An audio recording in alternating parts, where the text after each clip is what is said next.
Eu gostaria que você abrisse sua Bíblia comigo em 2 de Samuel, capítulo 12, versículo 12. 2 de Samuel, capítulo 12, versículo 12.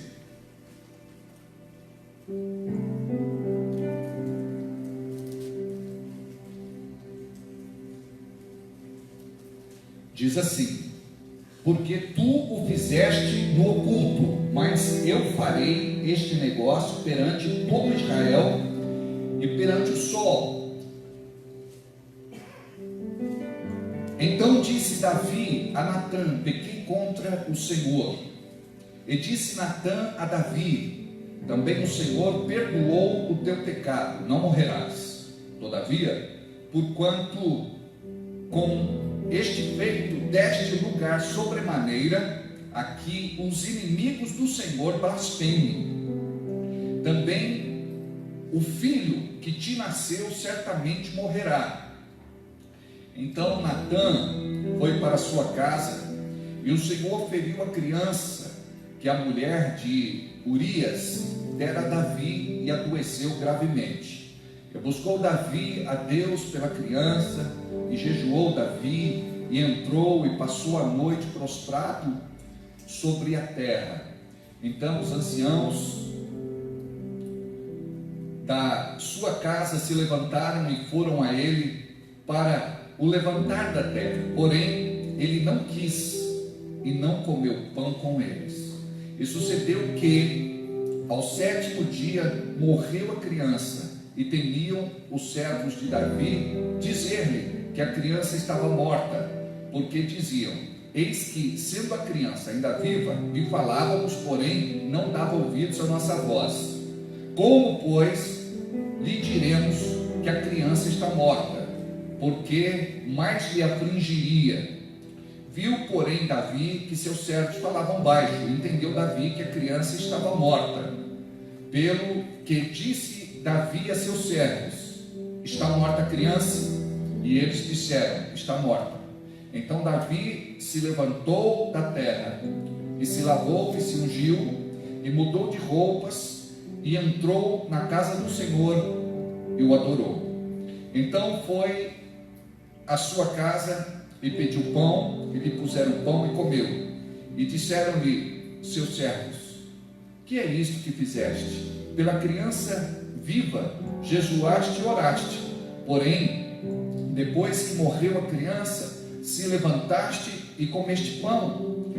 E disse ele: vivendo ainda a criança, jejuei e chorei, porque dizia: quem sabe se Deus se compadecerá de mim e viverá a criança. Porém, agora que está morta, por que jejuaria eu? Poderei eu fazê-la voltar? Eu irei a ela, porém ela não voltará a mim. Curva a cabeça, feche os olhos. Pai, continua falando conosco através da tua palavra aberta. Ministra aos nossos corações. Desarmamos a nossa mente e queremos, Senhor, receber tudo aquilo que tu tens preparado para cada um de nós, em nome de Jesus. Que toda oposição maligna caia por terra, e que possamos, Senhor, desfrutar da tua santa presença nesta manhã, em nome de Jesus. Oramos com fé, e todos digam amém. Assim seja e assim será. Hoje eu vou ministrar um tema muito interessante e que tem tido um impacto muito grande na igreja e na vida do crente. Nós vamos aprender hoje sobre decepcionados com Deus. Vamos falar hoje sobre decepcionados com Deus. Qual o tamanho da sua ferida aberta? Vou repetir: decepcionados com Deus, qual o tamanho da sua ferida aberta? Antes, eu quero falar um pouco a respeito do texto que nós lemos. É do conhecimento da igreja a história do rei Davi. A Bíblia diz que Davi tinha um coração segundo Deus. E quando você encontra este registro, você se pergunta: se ele tinha um coração segundo Deus, como pôde ele cometer adultério e assassinato. Porque Davi, ele se envolve com Betseba e se apaixona por ela, ela engravida, e o seu marido era um dos generais do exército de Davi. E ele não viu outra saída a não ser planejar a sua morte no campo de batalha. Por isso que a Bíblia diz, no versículo de número 12, que nós lemos, ele fez todo esse negócio no oculto. E por ter arquitetado, planejado este mal, logo ele seria exposto, mesmo sendo rei, mesmo sendo temente a Deus, mesmo tendo um coração que se inclinava à vontade de Deus. A Bíblia não omite as quedas dos homens e das mulheres de Deus na Bíblia Sagrada, porque isso deve servir de exemplo para cada um de nós, para que possamos andar em santidade e em temor, porque a escolha é de cada um. Imagina você naquele dia que o exército de Davi saiu para a guerra, mas Davi não quis ir. Aquele dia ele estava indisposto, aquele dia ele quis curtir uma preguiça. Ele acorda fora de horário e vai para o terraço do palácio, lugar onde dava para ver as mulheres se banhando. Ele cometeu aqui dois erros. Primeiro, ele, como rei, deveria ir para as batalhas junto com o seu exército. Ele deveria estar junto com eles para os encorajar. O segundo erro que ele cometeu foi de ir para um lugar que para um homem de Deus era proibido. E ali ele começou a observar as mulheres, e ele foi seduzido por uma mulher muito bonita, uma brasileira chamada Betseba. Ela estava nua, tomando o seu banho. Ele dá ordem para um dos seus serviçais trazê-la para conversar com ele, e ele acaba tendo um relacionamento com ela. Um homem que tinha quantas mulheres quisesse como rei, porque naquela época era permitido. É bom falar que hoje em dia não é. Então Davi ele acaba se envolvendo com esta mulher, ela engravida, e ele pensa que como rei não poderia ser exposto. Se não poderia ser exposto, por que ele começou esta aventura amorosa? Nós precisamos ser consequentes na nossa caminhada, porque se não formos, em algum momento nós tropeçaremos e cairemos, e a vergonha será grande. Então Davi sabe que a sua esposa foi no laboratório e fez o teste. Ela disse: Davi, eu fiz o de farmácia, mas não é confiável. Mas agora eu fiz o de laboratório mesmo. Olha o resultado. E estava lá, como é que chama aquele passarinho? A cegonha. Positivo. Davi quase teve um surto. Falou: mas você não pode ficar grávida. Ela disse: pois meu rei, eu estou grávida e o filho é seu, porque o meu marido está há muito tempo na guerra. Aí ele pensou, ele falou: peraí, eu vou dar um jeito nisso. Pediu para chamar Urias. Falou: Urias, você vai descansar, você vai passar uns dias com a sua mulher. E embebedou Urias. Naquela noite ele dormiu bem. Quando ele acorda, Urias não tinha se deitado com a esposa. Ele ficou em frente da casa largado. Aí ele pede para chamar Urias e diz: Urias, como você não se deitou com a sua esposa, não descansou com ela? Não? Ele disse: meu rei, como eu posso pensar em dormir com a minha esposa, ter intimidade com ela, sendo que o teu povo está na guerra? Um homem fiel.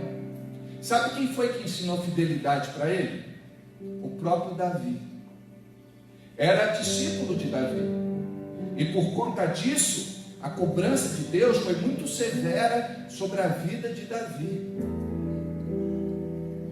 Porque ele quebrou aquilo que ensinava para os seus discípulos.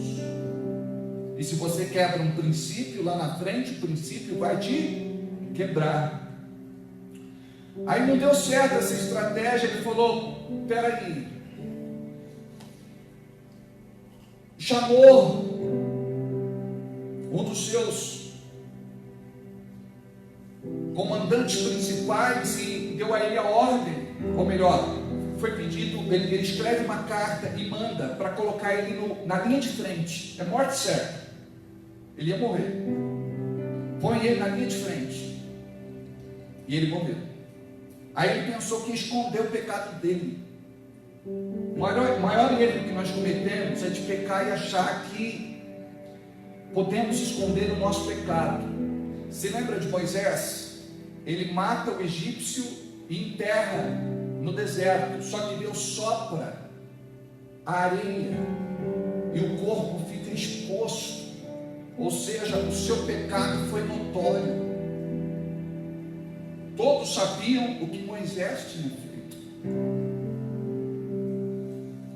Então nós precisamos entender que o diabo o tempo todo vai fazer de tudo para você cair em pecado. Porque o pecado é uma arma poderosa de Satanás para destruir você e envergonhar o reino de Deus. Aí ele fica com Betseba, assume Betseba e nasce a criança. E aqui começa a repreensão através do profeta Natan. No versículo de número 13, diz assim, que ele se conscientiza, ele cai em si: pequei contra o Senhor. E disse Natan a Davi: também o Senhor perdoou o teu pecado. Ele respirou aliviado. E disse: não morrerás. Naquela hora ele deve ter dito: graças a Deus. Todavia, porquanto com este feito deste lugar sobremaneira a que os inimigos do Senhor blasfemem. Ou seja, você abriu uma porta, você deu legalidade, direito, para que os inimigos de Deus possam se levantar e blasfemarem contra o reino de Deus. É o que nós vemos em nossos dias. Homens e mulheres de Deus que se destacam no Brasil se envolvem com escândalos, e o nome do Senhor e a igreja de Jesus sofre as consequências. Então Natan foi para casa, ou de cima: todavia, portanto, com este feito deste lugar sobremaneira a que os inimigos do Senhor blasfemem, também o filho que te nasceu certamente morrerá. E ele sabia que a culpa era dele. No final, ele reconhece isso. Ele fala sobre isso. Aqui, no versículo de número 16, diz: e buscou Davi pela criança, e jejuou Davi, e entrou e passou a noite prostrado em terra. E a gente pensa que foi uma noite só, né? Aqui na frente, mais para frente um pouquinho, diz que foram 7 dias de jejum. Então os anciãos da sua casa se levantaram e foram a ele para o levantar da terra, porém ele não quis e não comeu pão com eles. E sucedeu que ao 7º dia morreu a criança. Quando a palavra diz aqui, também o filho que te nasceu certamente morrerá, nós precisamos entender que no hebraico existe a conjugação do verbo e dá sentido da permissão de Deus. Foi Deus que feriu a criança e matou a criança, então Deus é mau. Não, o que aconteceu foi consequência do seu pecado. O que acontece muitas vezes em nossas vidas é consequência do nosso pecado. E tem gente que não dá valor para isso, acha que não existe pecado, não existe sentença, não existe condenação, não existe maldição, mas existe. Então, Deus permitiu que a criança fosse ferida, porque ela foi fruto do pecado.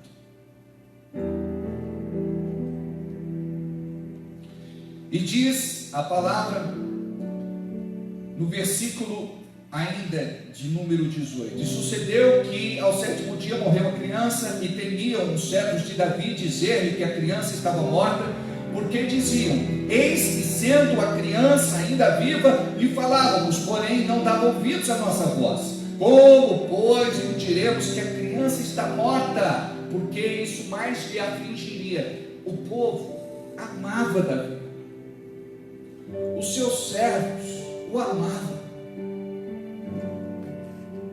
Davi era um ser, uma criatura apaixonante. Ele foi o maior rei de Israel, não por conta da queda, mas por conta do arrependimento, por conta do quebrantamento, por conta do conserto que ele fez com Deus. Então Davi não era perfeito, mas Davi brincou com o perigo. Cuidado, não brinque com o perigo, não brinque com a justiça de Deus, não provoque a sua ira, principalmente você que conhece a Deus. Diz a Bíblia: viu, porém, Davi que seus servos falavam baixo, entendeu Davi que a criança estava morta, pelo que disse Davi aos seus servos: está morta a criança. E disseram: está morta, ela faleceu, ela morreu. Então Davi se levantou da terra, imagina só, 7 dias curvado, de joelhos, pranteando, chorando, sofrendo, rasgando as suas roupas. 7 dias, e a sua oração não foi atendida, porque a sentença de Deus já havia sido dada através do profeta Natan. Quando ele teve a oportunidade de arrependimento, ele não se arrependeu. Ele tentou esconder o seu pecado quando Natan começou a conversar com ele. Depois que Natan trouxe o seu pecado à luz, ele reconhece. E ele foi sincero. Por conta disso, Deus o conservou no trono. Deus não o tirou, como aconteceu com Saul. Ele continua no trono e ele não foi morto. Deus o perdoou. Mas o filho morreu por conta da consequência da sua escolha. E é interessante, diz que no versículo 20, que ele se levanta da terra depois que soube que a criança estava morta. Aí ele se lava e se unge com o óleo, troca de roupa e foi para o templo, foi adorar o Senhor. Irmãos, quem é que faz isso se não tem um coração segundo Deus? Ele podia ter se revoltado e dito assim: por que Deus matou a criança? Note que não foi Deus que matou, Deus permitiu. O erro foi dele, o pecado foi dele. pecado foi dele. Então ele entendia isso. Ele foi adorar a Deus por quê? Ele foi adorar a Deus porque ele não morreu, porque ele podia ter sido morto, o seu reino podia ter sido tirado dele, mas Deus o poupou. Então Davi, como ele tinha um coração segundo Deus, ele disse: agora que a criança faleceu, eu preciso retomar a minha vida. Eu vou lá me quebrantar, buscar o Senhor, vou louvá-lo e adorá-lo. Ele não fez o que eu queria, ele não fez a minha vontade, mas Deus é Deus, ele sabe de todas as coisas, e eu me submeto a ele. Aí ele volta para casa, aí ele pede pão, come, e diz aos seus servos: nós não entendemos o que aconteceu com o rei. Que é isto que fizeste? Pela criança viva, ele jejuou e chorou, mas agora que a criança morreu, ele segue a sua vida normal. Ele deixou o jejum, ele se levanta, ele se lava, ele se unge e agora come. O mundo não entende.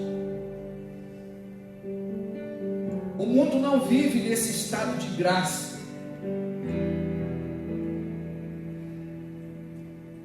O mundo não teve uma experiência com Deus, mas Davi conhecia Deus. Se você conhecer Deus de verdade, a sua forma de pensar sobre tudo vai mudar.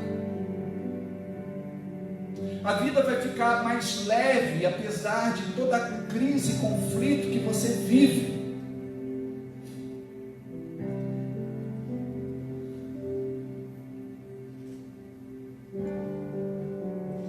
Aí Davi diz assim: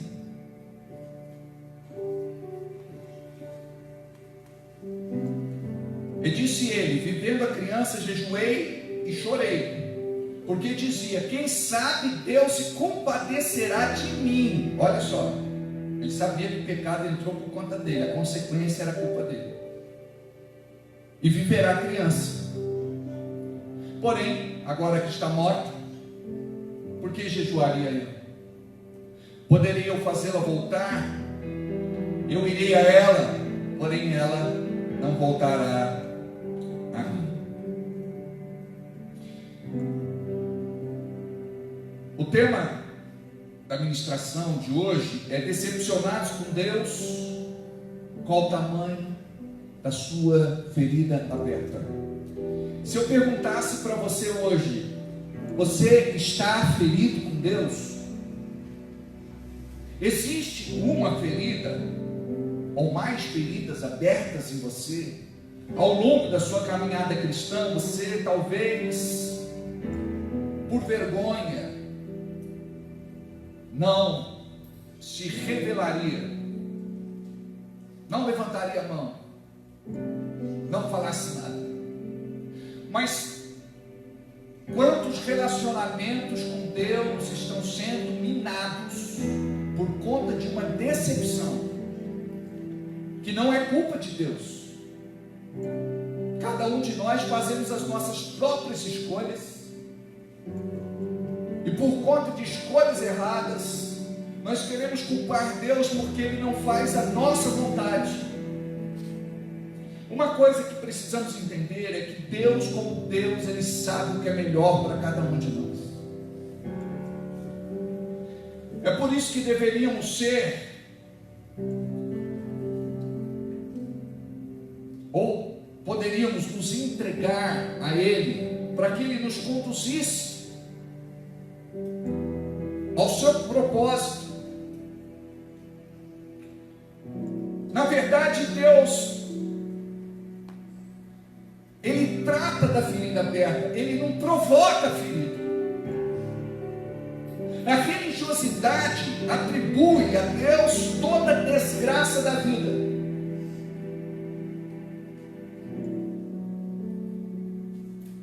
Alguns movimentos se fortalecem em nossos dias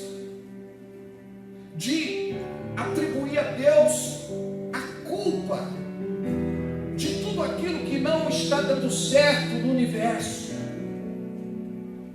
e estão blasfemando contra Deus. Muitos usam a fé para fazer chantagem com Deus e manipular uma situação. Quer ver? Deus não deixa esta pessoa que eu amo morrer. Quantos de nós já oramos isso? E a pessoa faleceu. Outras viveram. Aí você diz: eu não entendo Deus. E se chegou a hora? Jó diz que os nossos dias são contados na terra. Se a pessoa não vai de um jeito, ela vai de outro jeito. Mas se chegou o dia dela ir, ela vai. Só que a gente pensa que tem controle sobre a vida e a morte, e nós não temos. O que devemos fazer então?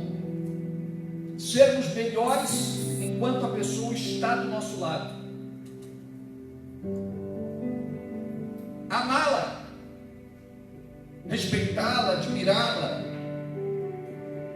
enquanto ela está entre nós. Quando chega o momento que Deus chama, muitas vezes queremos intervir. E quando Deus tem propósito, Ele até pode cancelar uma sentença, porque Ele é Deus. Eu me lembro de um dia que eu cheguei no velório e a esposa me chamou. Ela disse: escuta, é verdade o que está escrito na Bíblia, que Deus ressuscita morto? Eu falei: se Ele tem propósito, eu acredito que sim, Deus pode ressuscitar alguém. Aí eu falei: agora essa mulher vai pedir para eu orar para ressuscitar o marido dela, quer ver? Aí no cantinho ela me disse assim: pastor, queria te fazer um pedido. Eu falei: pode falar, irmã. Não ora para ele ressuscitar. Eu falei: fique em paz, irmã.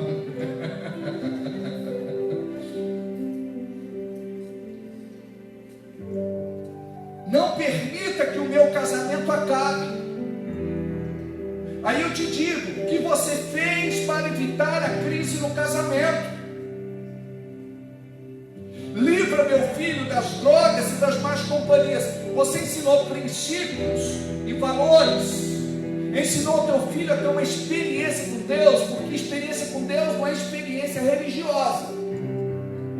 Tem gente que tem uma experiência religiosa, e quem tem uma experiência religiosa não conhece a Deus. Eu estou falando de uma experiência pessoal, particular, íntima, estreita, profunda com Deus.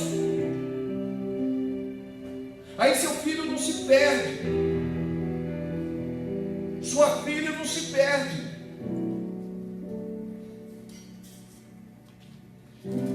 Me faz passar de ano na escola, no curso, na faculdade. Me faz passar no vestibular.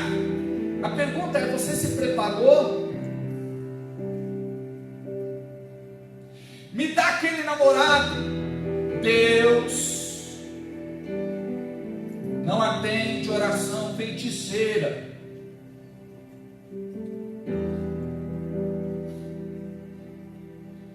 Que o promovido na empresa seja eu. Será que você está pronto?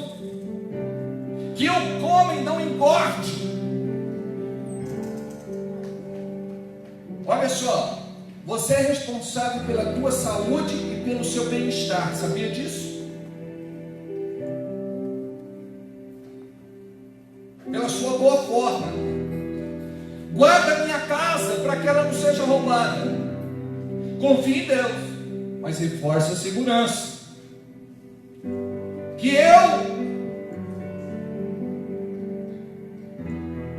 Que minha namorada não esteja grávida. É só ter um namoro santo.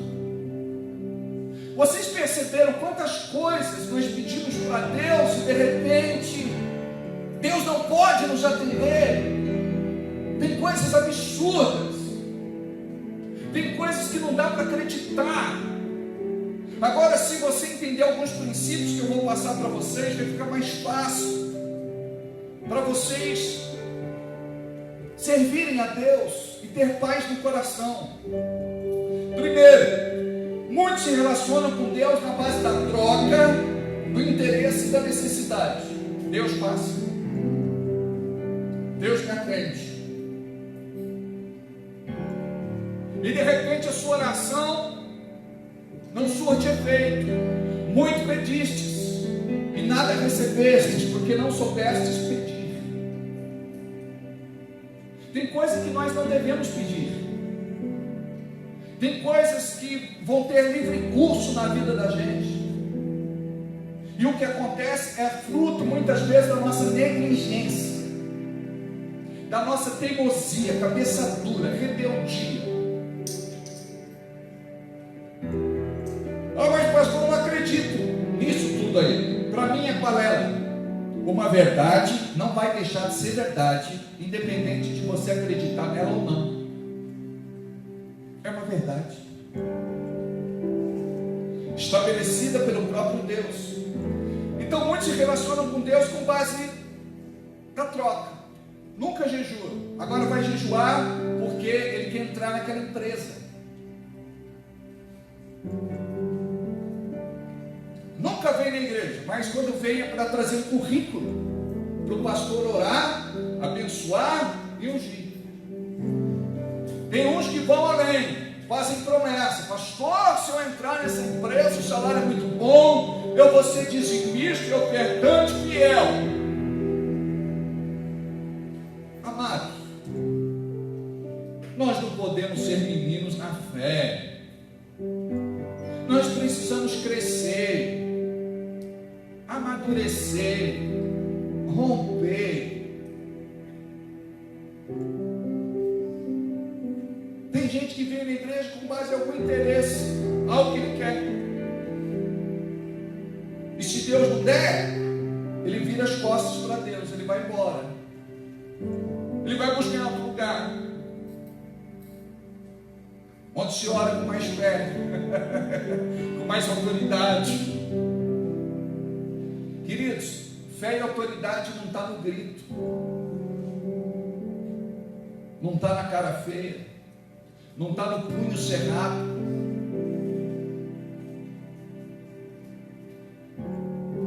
Está na vida. Muito bem. Ou se não por alguma necessidade, eu vou na igreja porque eu estou precisando. Já ouviu isso? Aí a pessoa vem, depois que ela parou de precisar, ela vira as costas. Ela desiste. Ela pula fora do bonde. Nesta relação, cada um deve saber qual o seu lugar. Olha o que diz em Isaías, capítulo 49, versículo 5. Ai daquele que contende com o seu Criador. Ai daquele que fica discutindo com Deus, brigando com Deus. Por que o Senhor não fez? Por que o Senhor não me deu? Eu acreditei, eu esperei em Ti. O Senhor me frustrou, me decepcionou, me desiludiu. Ai daquele que contende com o seu Criador. O caco entre outros cacos de barro. É a nossa condição. Viemos do barro. O que somos? Nada. É o caco entre outros cacos de barro. Porventura dirá o barro ao que o formou: que fazes? Porque o Senhor fez isso? Ou a tua obra não tens mãos? Olha o que diz em Deuteronômio capítulo 29, versículo 29. Diz assim: as coisas encobertas pertencem ao Senhor nosso Deus. Ou seja, tem coisa que Deus faz que eu não entendo, mas eu aceito. Um dia, talvez, lá no céu, se eu perguntar para Ele, Ele vai me revelar o seu propósito santo e divino. Mas eu acho que o nosso estado de graça vai ser tão grande lá, que a gente não vai ser esse ser humaninho limitado que nós somos, frustrados, decepcionados, desiludidos, revoltados. Não, lá nós viveremos em estado de graça. A gente vai dizer assim: vamos adorar o Senhor, porque Ele sabe de todas as coisas, somente Ele é digno de todo louvor, honra e glória. E é isso. Tem coisa que você não entende, mas Deus tem que intervir, porque é livramento na tua vida. Mas você quer. Uma irmã disse assim: pastor, eu tenho dedo podre. Eu falei: o que quer dizer isso? Ela falou: o senhor pode colocar aqui 50 homens bons, 49, e o senhor pode colocar um que é perdido. Pastor, entre 50 eu vou escolher aquele que é perdido. Eu tenho dedo podre, eu fico sempre com o pior, eu escolho sempre o ruim. Está na hora de quebrar isso em nome de Jesus. As coisas encobertas pertencem ao Senhor. As coisas encobertas pertencem ao Senhor nosso Deus, porém as reveladas pertencem a nós e nossos filhos para sempre. Então entenda isso. As coisas reveladas pertencem a nós, as coisas encobertas pertencem a Deus. Por isso que o nosso Deus é um Deus de mistério.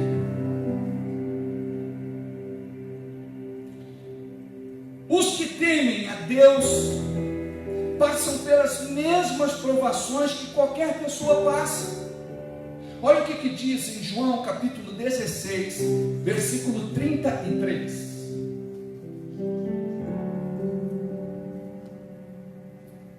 Diz assim: tenho-vos dito isso, para que em mim tenhais paz. Nós só conseguimos ter paz em Deus, amém? Só nele. Diz aí: no mundo tereis aflições, mas tende bom ânimo, porque eu venci o mundo. Então nós já sabemos que enquanto nós estivermos neste mundo, nós seremos afligidos. E alguns são mais, outros são menos. Aleluia. Mas olha o que Jesus disse: mas tende bom ânimo, porque eu venci. Ele nos deu exemplo. Ele não venceu como Deus, ele venceu como homem, dependente do Espírito Santo de Deus. Ele está dizendo: se eu venci, vocês vão vencer também. Mas o segredo é: dependa do Espírito. Dependa do Espírito. Então preste atenção: não são as aflições e as provações desta vida que nos fazem parar. É a fé que nos faz continuar.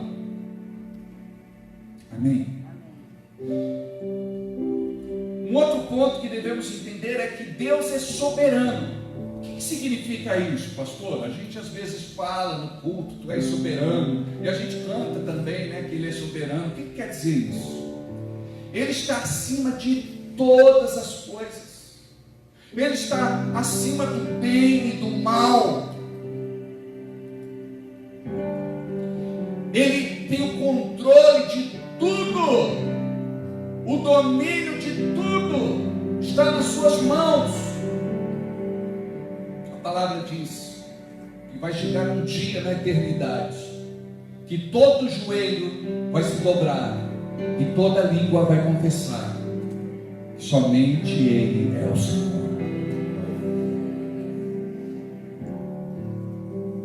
Ele é soberano. Jesus na terra se submeteu ao Pai. Olha o que diz em Mateus capítulo 6, versículo 10. Diz assim na oração do Pai Nosso: seja feita a tua vontade. Como filho de Deus, é esta oração que você tem que fazer. Não é seja feita a minha, porque nós somos egoístas, individualistas, partidários.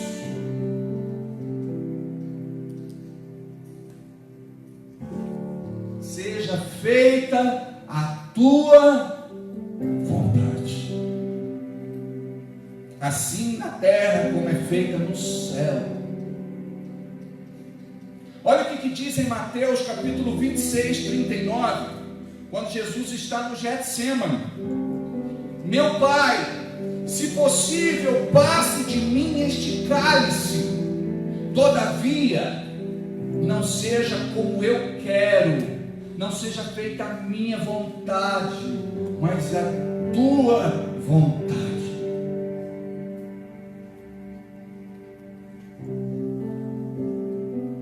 E o último conselho é: não se revolte contra Deus quando Ele não ouve a sua oração. O meu relacionamento com Deus independe daquilo que Ele me dá, daquilo que Ele retém, daquilo que Ele me tira. O meu relacionamento com Deus está firmado no amor perfeito que dia a dia eu aprendo a desenvolver com Ele. Então cada um tem a sua história de vida, muitas vezes uma história muito delicada, complexa, difícil, complicada. Mas eu quero te falar uma coisa: quando você decide receber essa graça de Deus, não que você tenha que perdoar Deus, amados, mas tem irmãos que chegam quase a essa doideira, porque destilam um veneno tão grande que prejudica a sua caminhada cristã e a sua fé. E Deus não tem nada a ver com isso. É você entender quem é você.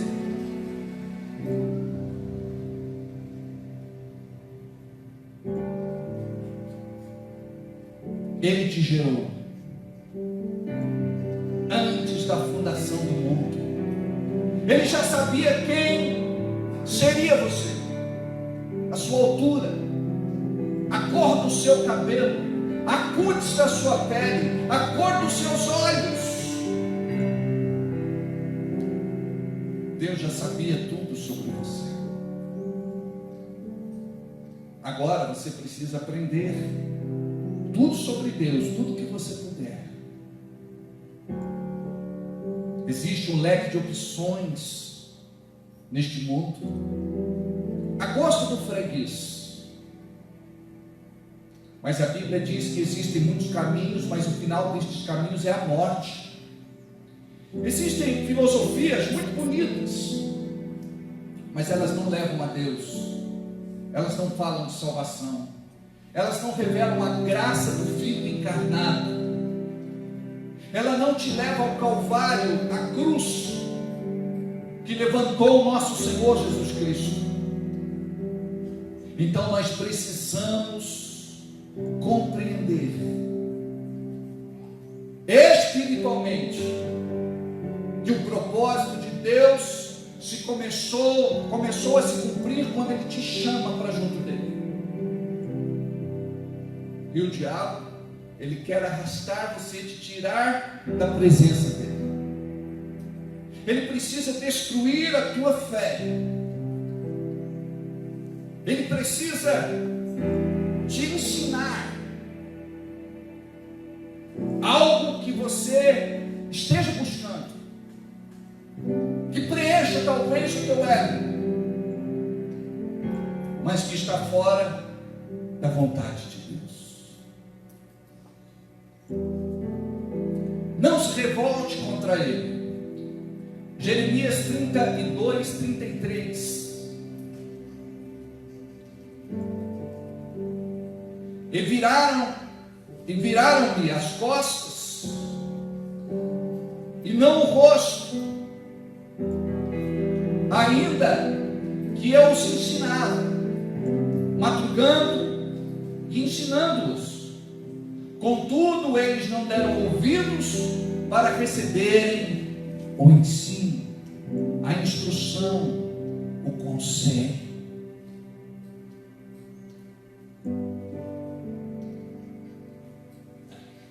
Eu, quando era adolescente, não conhecia Deus como eu conheço hoje. Tenho 52 anos de idade. Se eu pudesse voltar no tempo, muitas das coisas que eu fiz, eu confesso aos irmãos que não as faria novamente. Me envergonho profundamente de coisas que eu fiz e que aconteceram, que marcaram a minha vida e que não dá para apagar. Faz parte da minha história. Mas eu glorifico a Deus, porque podemos nos converter dia a dia. Hoje sou um pastor mais vivido, mais abalizado, mais experiente, mais abalizado. Eu amadureci. Paulo disse: quando eu era criança, eu falava como criança, pensava como criança, sentia como criança, vivia como criança. Mas agora cresci, agora rompi. Fiquei afastado dos caminhos do Senhor na minha adolescência, para a minha fase adulta. 2 anos foram os piores anos da minha vida. Não fui de usar drogas, não fui de me embriagar, mas eu era uma pessoa deformada no meu caráter. E a palavra, ela nos molda, ela nos transforma. A palavra nos mostra o que é ser a imagem e semelhança de Deus. Dia a dia precisamos ser mais parecidos com Cristo. Tudo o que nós devemos fazer é baixar a guarda e renunciar ao nosso eu. Não busque Deus onde Ele não está. Não fique colecionando frustrações, decepções, desilusões, derrotas e fracassos. Simplesmente o ame como Ele te amou. Eu me lembro de uma mulher que começou a frequentar a nossa igreja, e um dia ela disse: Deus está demorando muito para fazer, eu vou buscar o diabo da onde eu saí. Não demorou muitos dias, esta mulher, ela foi atropelada na rua da nossa igreja, ali na Eusébio Sampaio. Não aconteceu nada, irmãos, com o carro, foi surpreendente, mas esta mulher convulsionou e ela veio a falecer devido a este acidente. Ela abriu a boca e blasfemou contra Deus. Ela colocou a sua vida naquele momento nas mãos do inimigo. A sua palavra deu legalidade no reino espiritual para que a sua alma fosse abatida. O que você anda falando? Porque muitas pessoas são amargas, azedadas, curtidas. Só sai da boca delas aquilo que entristece a Deus. Nós precisamos ser uma igreja bem resolvida, porque o curado cura, o sarado sara, o liberto liberta, o salvo salva, o abençoado abençoa.